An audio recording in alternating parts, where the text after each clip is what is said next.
1,11,00,000 કરતા વધુ આદિવાસી સમાજનો વસ્તી છે એવા અંબાજીથી ઉમરગામ સુધીના આદિવાસી પટ્ટાનું સરકારમાં નેતૃત્વ કરતા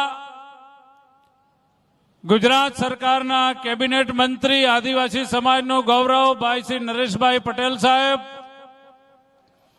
જેમણે હાલમાં જ આપણને બધાને ખૂબ સુંદર માર્ગદર્શન આપ્યું છે અને આદિવાસી સમાજની હર હંમેશ વિકાસની ચિંતા કરી છે એવા આદિવાસી લડાયક નેતા આપણા સૌના માર્ગદર્શક આદરણીય શ્રી મનસુખભાઈ વસાવા સાહેબ, આ વિસ્તારના લોકપ્રિય ધારાસભ્ય, નવયુવાન, હર હંમેશ નેત્રંગ ઝઘડિયા અને વાલિયાના વિકાસની ચિંતા કરનારા ધારાસભ્ય ભાઈ શ્રી રીતેશભાઈ, અમારા બંને જિલ્લાના યશસ્વી સંગઠનના પ્રમુખશ્રીઓ, જિલ્લા પંચાયતના પ્રમુખશ્રી, પ્રભારીશ્રી, મંચ પર બિરાજમાન અન્ય મહેમાનો અને વિશાળ સંખ્યામાં અહીંયા ઉપસ્થિત રહેલા મારા આદિવાસી સમાજના વડીલો, માતા બહેનો, યુવા મિત્રો, પત્રકાર મિત્રો અને મીડિયાના મિત્રો, ભાઈઓ બહેનો, હું તો તમારો પડોશી છું અને પડોશી તરીકે હંમેશા અમને એવા સમાચાર મળતા કે ભાઈ નેત્રંગ, ઝઘડિયા, વાલિયા, આ બધો તો આપણા માટે ચિંતાનો વિષય છે. પણ આજે જે પ્રકારે તમે અહીંયા આદિવાસી રેલી બતાવી છે એના ઉપરથી ચોક્કસ કહી શકીશ કે આ રેલી કોંગ્રેસ અને આપ પાર્ટીના નેતાઓના છાતીના પાટિયા બેસાડી દે એવી રેલી નહીં, પણ રેલો તમે કાઢ્યો. એ બદલ ભારતીય જનતા પાર્ટીના કાર્યકર્તાઓને લાખ લાખ વંદન કરું છું.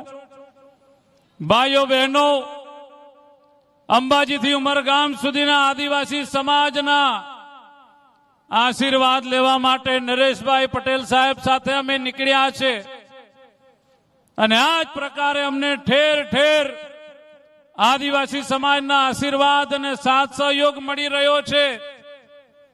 ત્યારે અહીંયા આપણા રાજ્યના નાયબ મુખ્યમંત્રી હર્ષભાઈ સંઘવી સાહેબ કે જેઓ હર હંમેશ આદિવાસી સમાજની ચિંતા કરતા હોય છે. આદિવાસી સમાજના ઇતિહાસની એમણે વાત કરી કે આદિવાસી સમાજ કે જે આદિવાસી સમાજે સંસ્કૃતિ, પ્રકૃતિ, પર્યાવરણ એનું રક્ષણ કર્યું હોય, જંગલની જમીનોનું રક્ષણ કર્યું હોય, આઝાદીના લડાઈમાં સૌથી વધારે જેણે યોગદાન આપ્યું હોય એવા આદિવાસી સમાજનો ગૌરવપૂર્ણ ઇતિહાસ આદરણીય ડેપ્યુટી મુખ્યમંત્રી શ્રી હર્ષભાઈ સંઘવી સાહેબે આપણને બધાને જણાવ્યો છે.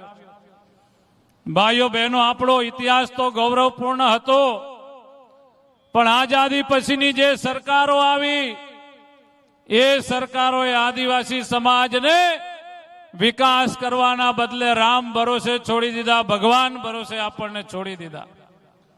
અને મારો આદિવાસી સમાજ એ ભૂતકાળની કોંગ્રેસની સરકારોમાં એનો ઉપયોગ માત્ર ને માત્ર વોટ બેંક તરીકે ઉપયોગ કરવામાં આવતો, પણ જ્યારથી ભારતીય જનતા પાર્ટીની સરકાર આવી, નરેન્દ્રભાઈ મોદી સેવા આદિવાસી સમાજની ચિંતા કરનારા નેતા મળ્યા, ભારતીય જનતા પાર્ટીની સરકારમાં આજે અંબાજીથી ઉમરગામ સુધી રોડ રસ્તાની વાત હોય, સિંચાઈની વાત હોય, શિક્ષણની વાત હોય કે પછી વીજળીની વાત હોય, આજે સોળે કળાએ આદિવાસી સમાજનો વિકાસ થઈ રહ્યો હોય તો માત્ર ને માત્ર ભારતીય જનતા પાર્ટીની સરકારમાં થઈ રહ્યો.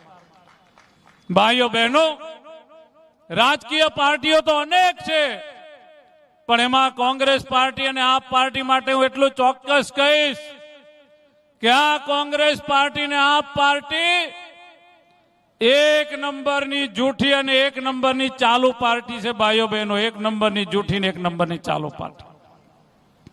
આ બંને રાજકીય પાર્ટીઓ આદિવાસી વિરોધની માનસિકતા ધરાવતી પાર્ટીઓ છે. કોંગ્રેસનું ઉદાહરણ આદરણીય પ્રધાનમંત્રી નરેન્દ્રભાઈ મોદી સાહેબે લોકસભાની અંદર આપ્યો કે આ દેશના પહેલા પ્રધાનમંત્રી કોંગ્રેસના જવાહરલાલ નહેરુ, એમણે દેશના તમામ મુખ્યમંત્રીઓને કાગળ લખ્યો કે હું અનામત નીતિનો વિરોધ કરું છું. અને એમના પછી જે રાજીવ ગાંધી આવ્યા, એમણે તો એમ કીધું કે આ દેશમાં અનામત આપવી એટલે મંદ બુદ્ધિના લોકોને પ્રોત્સાહન આપવું બરાબર છે. અને આ રાહુલ ગાંધી અહીંયા આપણને આદિવાસી સમાજમાં મીઠી મીઠી વાતો કરે ભાઈઓ બહેનો, પણ વિદેશમાં જાય ત્યારે એમ કે અમે ભારતમાં અનામત પ્રથા નાબૂદ કરવા માંગીએ છીએ. તો આ કોંગ્રેસના ચાવવાના દાંત જુદા છે અને બતાવવાના દાંત જુદા છે, અને આપણે બધા ઓળખી લેવાની જરૂર છે. આપ પાર્ટીની વાત કરીએ ભાઈઓ બહેનો, વિધાનસભાની ચૂંટણીમાં ડેડિયાપાડાની અંદર વચન આપવામાં આવ્યું હતું કે ડેડિયાપાડામાં આપ પાર્ટીના ધારાસભ્યની નિમણૂક થાય, ચૂંટાઈ જાય તો મારા યુવાનોને દર મહિને 3000 રૂપિયા આપીશું, મફત વીજળી આપીશું, આદિવાસી બહેનોને દર મહિને 3000 રૂપિયા મળશે. ડેડિયાપાડાના આદિવાસી ભાઈ બહેનોને જઈને પૂછો, ધારાસભ્ય તમારા ચૂંટાઈ ગયા પણ કોઈને મફત વીજળી મળી છે ખરી ભાઈઓ? કોઈ યુવાનોને બહેનોને 3000 રૂપિયા મળ્યા છે? અને આવનારી 2027ની ચૂંટણીમાં એ વાતો ભૂલીને આદિવાસી સમાજને છેતરવા માટે આપ પાર્ટીના સુપ્રીમો કેજરીવાલે આદિવાસી ધારાસભ્ય ચૈતરબાઈના ખભા ઉપર બંદૂક મૂકીને જાહેરાત કરાવી આદિવાસી રાજ્યની માંગણી કરતી. તો મારે કેજરીવાલને પૂછવું છે કે આ કોઈ 1950ના આદિવાસી ભાઈ બહેનો નથી, આ તો 2026ના નરેન્દ્રભાઈ મોદીના ભણેલા ગણાવેલા આપણા આદિવાસી સમાજના ભાઈઓ બહેનો છે. કોઈ હાથમાં કાનમાં કડીવાળા આદિવાસી ભાઈઓ નથી કે કોઈ ધારાસભ્યોના કહેવાથી આદિવાસી રાજ્ય જાહેર થઈ જતું નથી. કેજરીવાલે ગુજરાતના આદિવાસી વિસ્તારમાં આવીને પ્રેસ કોન્ફરન્સ કરીને જાહેર સભામાં જાહેરાત કરે તો એમના ચૂંટણી એજન્ડાનો આપણે સાચું માની શકીએ. આ તો આદિવાસી સમાજને છેતરવાની વાત કરી રહ્યા છે ભાઈઓ બહેનો. એ જ પ્રકારે આપ પાર્ટીના જે પ્રમુખ છે ઈસુદાન ગઢવી, એ ચારણ સમાજમાંથી આવે છે અને વર્ષોથી ચારણ રબારી ભરવાડ આદિવાસીના દાખલા લઈ રહ્યા છે.